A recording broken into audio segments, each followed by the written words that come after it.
Mamamatay tao at numero unong kriminal daw sa buong Pilipinas, ilan lang yan sa mga birada ni Senator Laila De Lima sa press con kanina sa Senado laban kay Pangulong Duterte. Pagpalaban ang mga payag ng senadora na naharap ngayon sa 3 kasong paglabag sa Comprehensive Dangerous Drugs Act. Nanindigan ng senadora na hindi siya titigil sa pagpuna sa mga pang-aabuso sa karapatang pantao sa ilalim ng anyay rehimeng Duterte. Ginagamit daw siyang halimbawa ng gobyerno para takutin, patrasin at patahimikin ang kanilang mga kritiko. Ginagawa raw nila ito para pagtakpan ang anyay madugong kampanya kontra droga. Naniniwala rin si De Lima na maaaring managot ang Pangulo matapos ang public confession ng umano'y membro ng Davao Death Squad na si retired police Arturo Las Cañas.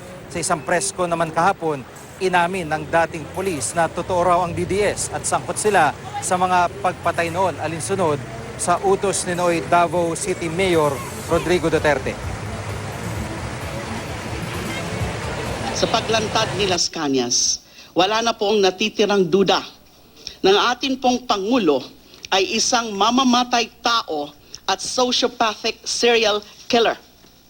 Ito na rin po ang dahilan kung bakit natin nararanasan ang lahat ng kahibangan sa gobyerno sa ilalim ng rehimeng ito na pinangungunahan ng numero unong kriminal sa buong Pilipinas, kung hindi man sa buong mundo. Walang iba kung hindi si Pangulong Rodrigo Roa Duterte.